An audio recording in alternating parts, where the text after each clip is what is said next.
Hello, everyone. Let's talk about India, the foundation of Indian society, early Indian civilizations to about 300 CE.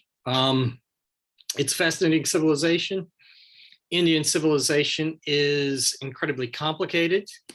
I'm going to try to simplify this to some degree. Lots of different religions, although we're going to look at one main religion a little later on, Hinduism, a philosophy that becomes a religion, Buddhism, and another religion that emerges, Jainism.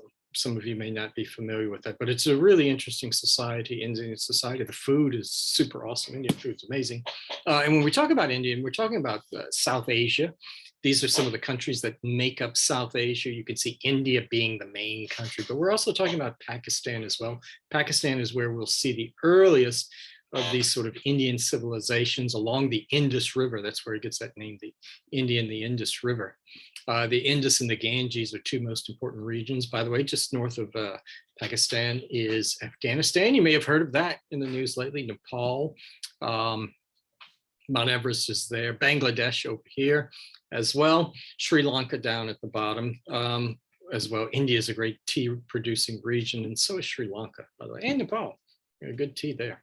But let's look at India. It's a really large country. When we think of India today, it's about the size of Europe. There's over 1 billion people living there today. It's very large population. And because it's so big, it has different geographical formations, different types of climates. It's got the monsoons that come in, particularly in the summer and fall, lots and lots of rain, of course, which makes it easy to grow crops because you need a lot of water for crops. But there are different areas. There are deserts there. There are mountain ranges. You're probably familiar with the Himalayas. But the Vindhya Mountains are also a major mountain range that you see in India as well.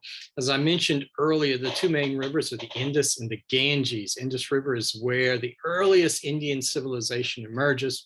Nothing odd about that. That's where we see civilizations and societies emerging along these fertile river valleys so they can grow their own food, engage in settled agriculture. And that's what we begin to see happening in India, sometime maybe around 7000 BCE. You see some Neolithic villages settled to agriculture, growing wheat and barley, some grain crops and domesticating some livestock. But there really is a fascinating early Indian civilization that we don't know as much about because its language, the language of this civilization hasn't been deciphered, although it may not actually be in a formal language that we see. Some of the copies of, we see symbolic symbols represented on silver, copper plates and things like that. So we're not even exactly sure if it's a language, but this civilization is something that's discovered fairly recently. It was buried. One of the things that happens in India is a lot of the early civilizations are now underwater as all this silt gets deposited and land gets built on top of where some of these civilizations once lived, gathered along the sides of these rivers, the banks of these rivers. So we're looking at this impressive early Indian civilization. It's called Harappan civilization. There's a city called Harappa. Another impressive city is Mohenjo-daro. This is a massive settlement along the Indus River, in the Indus River Valley. It's sometimes called the Indus civilization or the Indus Valley civilization as well. It's really massive civilization, much bigger than the civilization that emerged in Egypt and the one along the banks or along between the rivers in Mesopotamia. So it's much larger civilization. As I said, it was only recent archaeological discovery that we know about this civilization. What was going on is in the 19th century, they were building up a railway system in India, and they were using a lot of these sort of giant bricks as ballast for the railway system. It turns out somebody decided, this is probably evidence of a civilization that has disappeared from history. And so people decided, let's begin investigating. So archaeologists, amateur archaeologists get involved, and we discover these cities that existed, this Harappan civilization, really impressive civilization. I already mentioned the two major cities there. And what's important about these cities, what's interesting is the complexity that emerges. We see well-planned urban centers. Centers for trade. These are places that traded with Mesopotamia, by the way. They traded goods with Mesopotamia.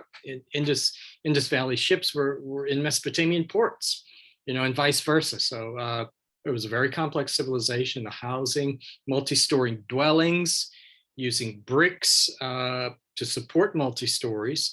One of the interesting things about this civilization and houses within these civilizations, and by the way, it's a stratified society. You have rich and poor, you have nobles and peasants and commoners, was the existence, one of the interesting things was the existence of indoor plumbing.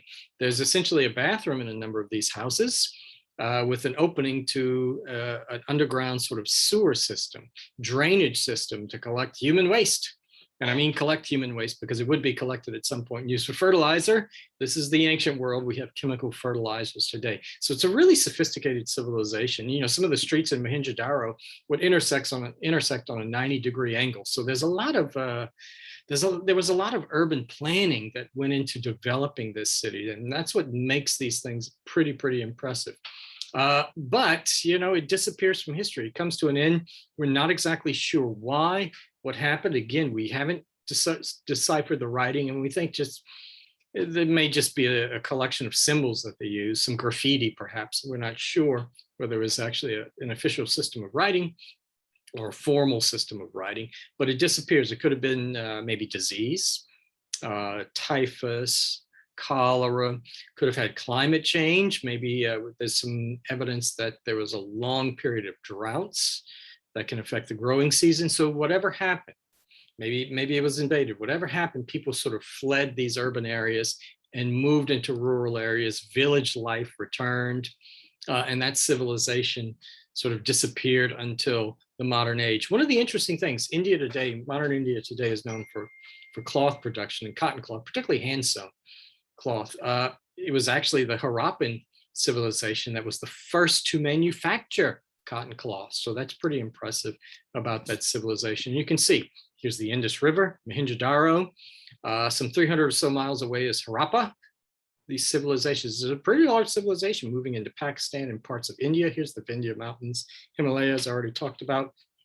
Down at the bottom, this is where sort of the Dravidians are going to be forced to settle. They're sort of darker skinned people who have to flee invaders, and they fight with the Indo-Aryans that I'm going to talk about. Here's a picture from Mohenjo-Daro, really an impressive civilization. The Aryans, Indo-Aryan people who come from somewhere in Central Europe, maybe modern day Turkey, parts of Persia or modern day Iran. We're not exactly sure, but we know they're Indo-Europeans because they speak a language called Sanskrit. They speak Sanskrit. That's the language of the Indo-Aryans or the Aryans. These are people who move into India. They are a warlike people. Maybe they were involved with the Harappans to some degree, maybe not, we're not sure, but around 1500, and for this time period, 1500 to 500 BC, we enter something known as the Vedic age, where the Aryans are in charge, and they establish various kingdoms. There are different Aryans who are kings. The word Raja means king or ruler. It's a Sanskrit word. Sanskrit is Indo-European. And we can see it's sort of related to the word for the Latin word rex, which means king, or reign. You can see the R there. So that's an Indo-European language that the Aryans spoke and wrote. And what they did was have a number of small kingdoms in northern India. So there lots of kings, and they sometimes fight with each other, but these are warriors. They value the warrior class in society. And you can read about these early Aryan civilizations in the Rig Veda. The Rig Veda, these are hymns of knowledge. Rig means hymns, Veda means knowledge, hymns of knowledge. So it's a compendium of these hymns that the priestly class refers to, but it also gives us some ideas about what the Aryans believed, what their life was like, and what sort of values they had, particularly military skills, heroism. That was important. They used iron weapons, they used iron tools to clear forests and vegetations, and even for farming. And clearing jungle. And by the way, there are tigers in India still today. So the Aryans are very powerful militarily, and they value that military life. Another thing we find about when we read something like the Rig Veda, these hymns, is we find out about the caste system that emerges. Caste system. It's the caste system comes from, the caste is actually a Portuguese word. The Indians call it the Varna system. It's a different grouping within society that has a religious basis. It's designed by the gods, supposedly, and I mean gods, India is a polytheistic society, still is today with Hinduism, a polytheistic society. And what you see is a rigid caste system in which you're supposed to only associate with people within your caste, within your group, within your Varna. You intermarry within that caste, not outside of that caste. It's a very rigid system that divides in Indian society. And initially there are 4 castes. And by the way, within each caste today, there are all kinds of different groupings within each caste, but you have these 4 castes that exist, still a part of Hinduism. So you can see this early aspect of what becomes the dominant religion of India, Hinduism. One of the castes at the top are the Brahmin castes. It's the priestly class. Those are the ones who have connections to the afterlife. They're the ones, the Brahmins are the ones who perform all the rituals. They chant the hymns and perform rituals and maybe sacrifice an animal so that you have a successful crop, or that you're successful in battle, or that life on earth is preserved. So you have wealth and some benefit to life and good times on earth. So it's the Brahmins, the priests, who are very, very important.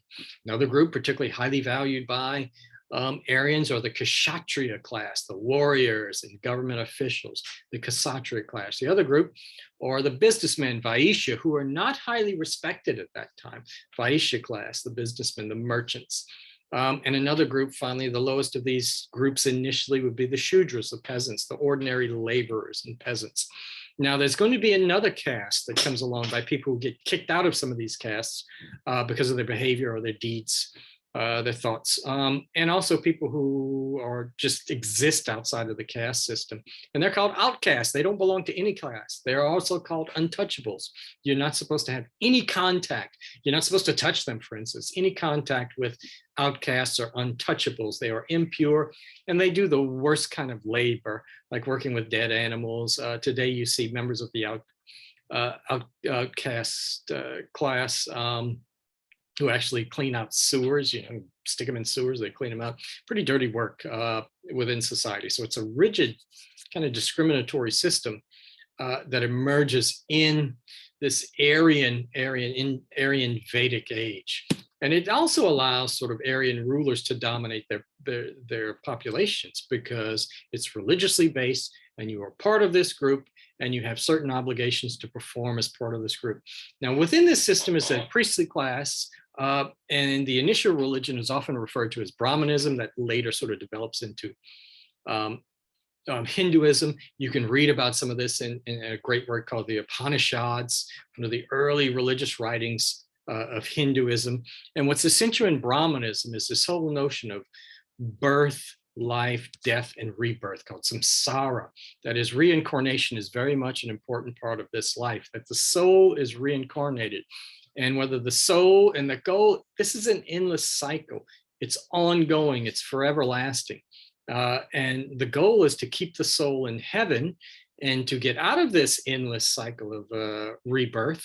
That can't always happen, because sometimes your soul is going to be sort of reborn or reincarnated in a lower form of life based on your deeds in life. It's something we call karma today. You have karma.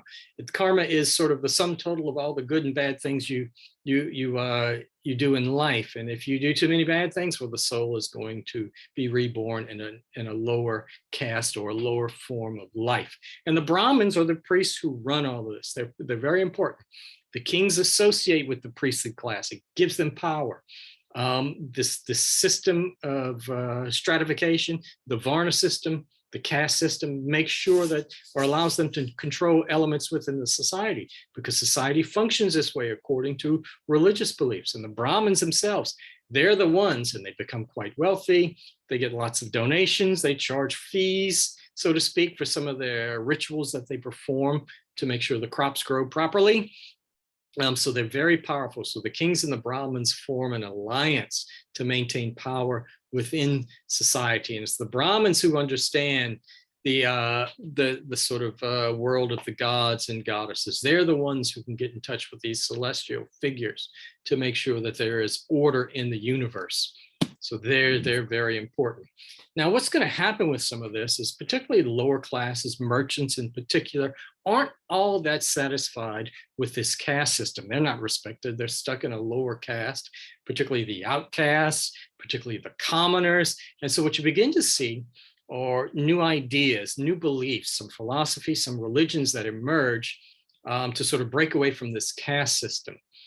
And to teach people how to end this cycle of rebirth, end this reincarnation, and get their soul in heaven and to achieve sort of perfection. And later on, we're going to hear the concept of nirvana later on. But one of these religions that emerges was started by Vardhamana Mahavira, whose followers call him Jina, which means the conqueror, and they call themselves Jains. So it's Jainism. It's one of the new religions that emerges within Indian society, and it's particularly popular with merchants and with commoners who want to escape the caste system and this endless cycle of death and rebirth. Now, Mahavira himself was a bit of a traveling ascetic, and that is, when we think about the word ascetic, A-S-C-E-T-I-C, we're talking about a monk, someone who lives sort of a monkish life, depriving himself of all sort of material things.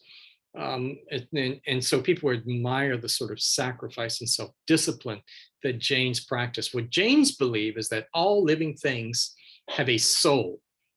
All living things have a soul, in that the soul is trapped in a physical body of some sort. And in order for you to sort of escape this cycle of rebirth, you have to make sure that you protect these souls. You don't commit any violence against any living thing, anything that has a soul, no violence. So you see Jains early on practice some rigid, really rigid behavioral rules that they follow. You know, they might sweep the floor in front of them so that they don't step on an insect. They'll strain water that they drink or a beverage that they drink so they don't consume anything. Some of them don't engage in farming. So you can't kill any living thing, and you have to go out of your way to make sure you don't kill anything that has a soul, even bugs or even things that ordinarily, you know, even mosquitoes that I don't particularly care for. I killed one on the way over here to record this. So it's an incredible, incredible form of nonviolence. You can see later on that sort of whole notion of practicing nonviolence is going to be important in modern India. If you take modern world history or you study modern Indian history, there is a figure called Mohandas Gandhi, who leads India to independence from British colonial rule, and he practices nonviolence. In American history, Martin Luther King, one of the leaders of the civil rights movement, is influenced by Gandhi to practice nonviolent civil disobedience. So this whole notion of nonviolence that begins way in the ancient world has sort of an effect on modern thought, modern philosophy within India, and even in America, and even in sort of civil rights movements in parts of the world. So Jainism is very popular, and there's the figure of Jains. Some Jains went without clothes, by the way. They'd walk around without clothes, unnecessary luxury. So they deprive themselves of all sorts of worldly things in order to achieve spiritual perfection and move their soul out of this system of cycle, this cycle of rebirth that happens over and over and over and over. Another figure who's very similar, he's a wandering monk. He's from the Kshatriya class. Dad wanted him to be a government official like Dad was. He tires of this later in life. He's not fond of the caste system. This is Siddhartha Gautama, who we know best as the Buddha, the Indian Buddha, and the founder of Buddhism. He wanders looking for answers to purify his soul and to escape this cycle of life, death, and rebirth. And supposedly wanders around thinking about how to do this, denying himself certain things in the world. In fact, committing himself to almost starvation. He sort of meditates under, one of the big stories is that he meditates under a banyan tree for about 49 days, in which he's regularly tempted by demons until he comes up with an explanation as to how he can achieve sort of this immortality of the soul and escape this system of reincarnation. And he reaches this conclusion, and he's going to walk around leading a monkish life, and he's going to get those who follow him who become monks, Buddhist monks. And there are also nuns, women embrace this to teach them how to achieve this sort of spiritual perfection. And he talks about the existence of 4 noble truths that you have to accept, and a behavioral guide known as the Eightfold Path. And this is how you triumph over everything. You triumph over human weakness, and your soul is going to benefit from this, because you're going to achieve a new state called nirvana, where you are free from this cycle of reincarnation, endless cycle of reincarnation, nirvana. And so what does Buddha say? These are his 4 noble truths right here on this slide. All life is suffering, essentially. Pain and suffering are an essential part of life. They are the essence of life. And we need to come to understand that, says Buddha. And what causes pain and suffering? It's desire, acquisitiveness. And why desire cause pain and anxiety? Because we worry about all the things we want. We worry about losing them once we acquire them. So he's really talking about a state of mind here, freeing yourself from anxiety and concern and worry. That's really what he's talking about. And once we begin to understand that, says Buddha, we can undertake this path towards nirvana. So we need to understand what causes this. We need to be able to understand what causes this so we can overcome our desires. And we need to follow this 8-fold path of right conduct. And these are the things that lead to right conduct: right knowledge, right purpose, right conduct itself, right speech, right livelihood, right endeavor, right awareness, right contemplation. Deep, deep meditation can lead you to enlightenment and the state of nirvana. As I said, Buddha is going to be very, very, very, very popular. Buddhism is going to be very, very popular with people who are just upset with the caste system in India. Buddha rejected it. He actually didn't talk much about the gods and goddesses, although Buddha himself is later going to be deified. So Buddhism becomes a religion later on. Buddhism has a role for women. Women can become nuns as well. So it's very, very open to people to join, particularly people who don't want to be part of the caste system. Buddha's sayings are in scriptures called sutras. Now, later on, Buddhism is going to be regarded as sort of a middle path between the rigid sort of restrictions on life that maybe Jainism has, where you can accept some aspects of this material world around you based on your conduct in life and the good that you do following that 8-fold path. And an easier way to get to nirvana would be Mahayana Buddhism, the Great Wheel, as it's called, Mahayana Buddhism. And that's the Buddhism that spreads outside of India. One of the interesting things about Buddhism is that Buddha is Indian, but most Buddhists today are outside of India. It is a religion and a philosophy that spreads into China, into Vietnam, into Korea, into Japan, elsewhere in Asia. And whereas Hinduism is going to be the dominant religion within India, and Islam in the 20th century as well is a major religion. But India and Pakistan are going to split up over their religious differences. By the way, there are also these, because it's not easy to follow this 8-fold path. There are these bodhisattvas there who have achieved nirvana but stay on earth to help others gain nirvana.